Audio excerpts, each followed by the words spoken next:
Alô, meu amigo, minha amiga, tudo bem? Seja muito bem-vindo. Professor Rafael Pinho, seu professor de Direito Penal e Legislação Penal Especial. Seja muito bem-vindo. Olha só, hoje nós vamos falar a respeito de conceito analítico de crime, mas fazendo questão, beleza? Se você ainda não assistiu às aulas de teoria sobre conceito analítico de crime, procura aí, que com certeza esse estudo vai facilitar muito a tua compreensão quando você estiver ali diante de uma prova, diante de uma prova de concurso público, a prova da OAB. O conteúdo tá top, hein? Lembrando que vocês podem fazer download da apostila trabalhada pelo professor aqui, aí embaixo, em PDF 0800, gratuito, tudo pensando, tudo bem arrumadinho, sempre bem pensado para você poder melhorar cada vez mais o seu estudo. Tudo bem? Olha só, antes da gente iniciar, agora eu vou fazer o meu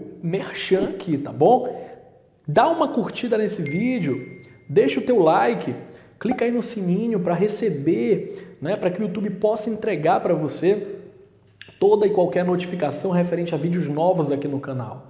Semanalmente nós estamos postando vídeos novos sobre os mais diversos assuntos do direito penal e você que de repente está querendo dar uma estudada legal no direito penal, está se preparando para um concurso público, está se preparando para estudar para alguma área, sei lá, pode ser até mesmo dentro da advocacia, o direito penal, eu tenho certeza que você só tem a ganhar com esse canal, beleza? Então vem comigo, bora começar a trabalhar. Olha só, vamos fazer lista de questões de conceito analítico e a primeira questão já coloca assim. Acerca dos princípios constitucionais penais, julgue o item subsequente. Conforme o princípio da culpabilidade, a pessoa somente pode ser apenada por fato pelo qual possa ser reprovada. Assim, tendo o Código Penal brasileiro, após a reforma de 1984, adotado em larga medida a teoria finalista do delito, essa reprovabilidade funciona como principal fundamento e critério de medida de pena. Perfeito, correto, ok? Então está corretíssimo afirmar que após a reforma de 1984, o nosso Código Penal adotou em larga medida a teoria finalista do delito, que nos aponta a ideia de que a reprovabilidade funciona como o principal fundamento e critério de medida da pena. Perfeito? Então, olha só, o princípio da culpabilidade possui no direito penal três importantes vertentes. Primeira, não há responsabilidade objetiva pelo simples resultado. Segundo, a responsabilidade penal é pelo fato e não pelo autor. E C, a culpabilidade é medida de pena. Maravilha. Bora lá para a nossa segunda questão que diz assim, marque a correta. Alternativa A. As contravenções penais ancoradas no Código Penal aplicam-se tanto nas contravenções praticadas no Brasil quanto aquelas cometidas no exterior. B. O crime classificado como culposo é aquele cujo agente desejou o resultado ou assumiu o risco de produzi-lo. Então a nossa alternativa A, ela está equivocada, ela está errada, tá? Não se aplica o princípio da extraterritorialidade nas contravenções cometidas no exterior. A nossa alternativa B, ela também está equivocada. Os crimes culposos são aqueles que o indivíduo age com negligência, imprudência ou imperícia. O conceito apresentado aqui na alternativa B é o conceito de crime doloso, é aquele cujo agente deseja o resultado ou assume o risco de produzir esse resultado, tá bom? A alternativa C diz que, segundo o Código Penal, é considerado sujeito ativo, né, o que pratica o ato, aquele que pratica a infração penal, podendo ser qualquer pessoa, independentemente da idade. Beleza, alternativa C, então, equivocada, uma vez que os menores de 18 anos, eles são tidos como inimputáveis. Lembrando que o menor de idade, ele não pratica crime, ele pratica ato infracional equiparado a crime, tá bom? A nossa alternativa D fala que a infração penal se subdivide em duas espécies, o crime e a contravenção penal. As contravenções penais são sempre de ação penal pública incondicionada, perfeito, gabarito, alternativa D. As contravenções penais são sempre de ação penal pública incondicionada. Perfeito? Bora lá para o terceiro item? Segundo Dory, 2012, na dogmática jurídico-penal, a definição dominante do conceito de crime compreende, abre aspas, a conduta humana, ação ou omissão, composta pela ação ou omissão, típica, ilícita e culpável. Nessa linha teórica, a tipicidade refere-se a quê? Alternativa A. A qualidade de um comportamento desautorizado pelo direito. B. Ao juízo de reprovação pessoal que recai sobre o agente imputável. C.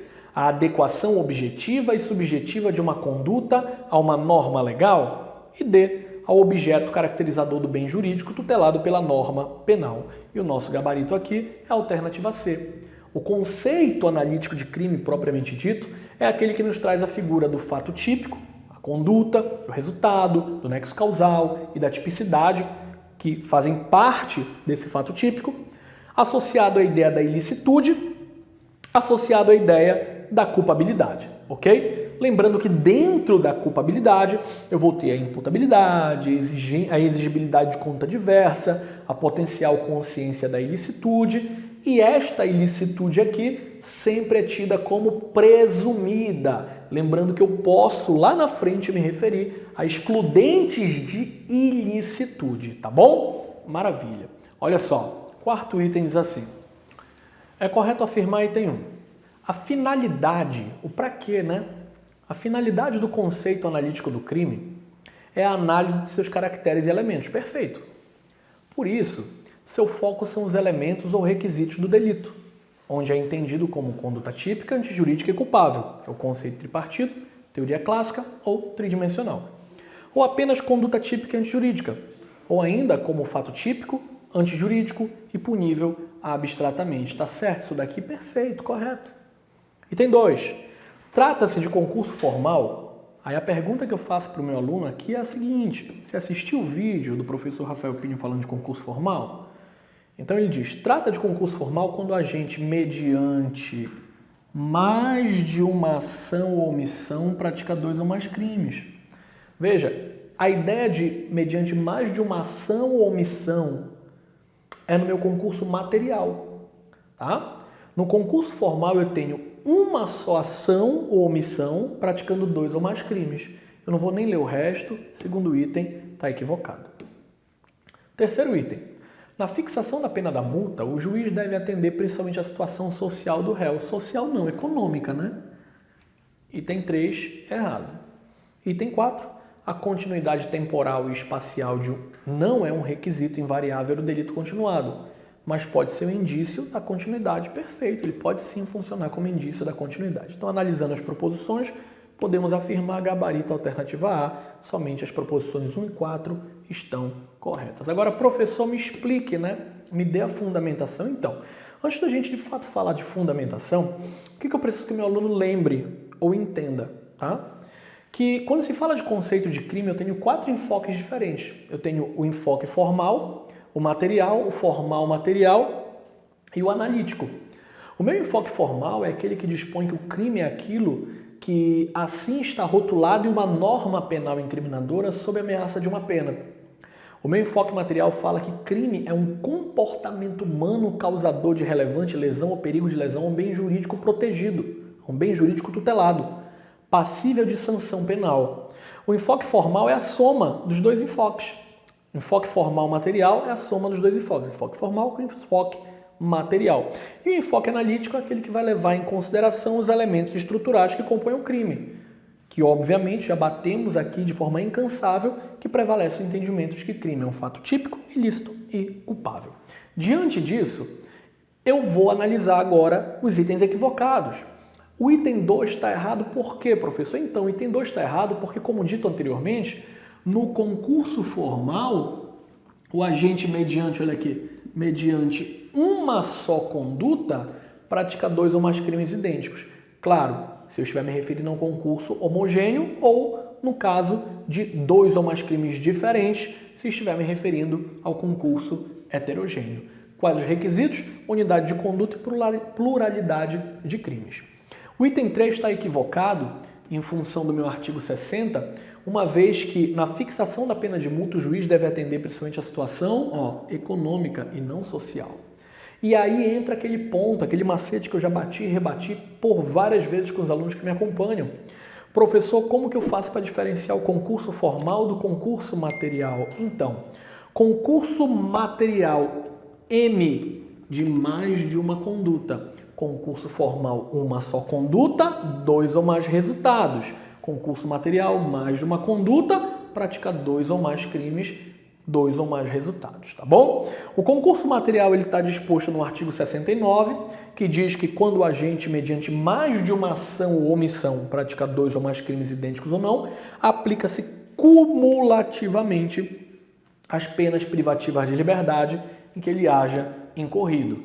E a regra do meu concurso formal está no artigo seguinte, no 70, que diz que quando o agente, mediante uma só ação ou omissão, pratica 2 ou mais crimes idênticos ou não, aplicar-se-lhe-á a mais grave das penas cabíveis, ou se iguais, somente uma delas, mas aumentada em qualquer caso de 1/6 até a metade.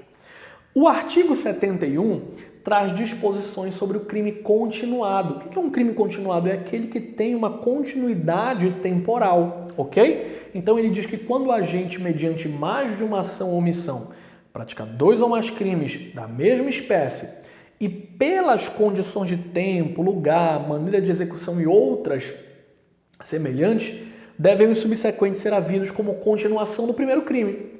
Nesse caso, será aplicada a pena de um só dos crimes, se forem idênticas, ou a pena mais grave se as condutas, se os fatos forem diferentes, aumentadas sempre, em qualquer caso, de 1/6 a 2/3. O que não pode é você confundir isso aqui, ó. 1/6 a 2/3 com 1/6 até a metade, que é a regra do concurso formal. Ok? Maravilha, então. Bom, para fechar, o concurso formal adota o sistema de exaspersão e o concurso material adota a ideia do sistema do cúmulo material. Ok? Vamos adiante. Majoritariamente entende-se que, de acordo com o conceito analítico de crime, o crime é o quê? Então, você que assistiu a aula, que está disposta aí no canal, não erra essa questão, tá? Então, de acordo com o conceito analítico, o que é o crime? É um fato típico e antijurídico? Somente? Não. É um fato antijurídico e culpável? Somente? Não. É um fato típico? Sim. Antijurídico? Sim. Culpável? Sim. Gabarito alternativa C de Charlie. Veja que a alternativa D fala do fato típico, do antijurídico, culpável e acrescenta o punível, tá? Então, majoritariamente entende-se que o conceito analítico de crime, de acordo com a teoria tripartida ou modelo tridimensional, é aquele que dispõe que o crime é um fato típico, antijurídico ou ilícito e culpável. Perfeito? Então é isso. Eu quero agradecer a tua atenção. Deixa o teu like, deixa o teu comentário aí. Muito obrigado e até a próxima. Tchau, tchau.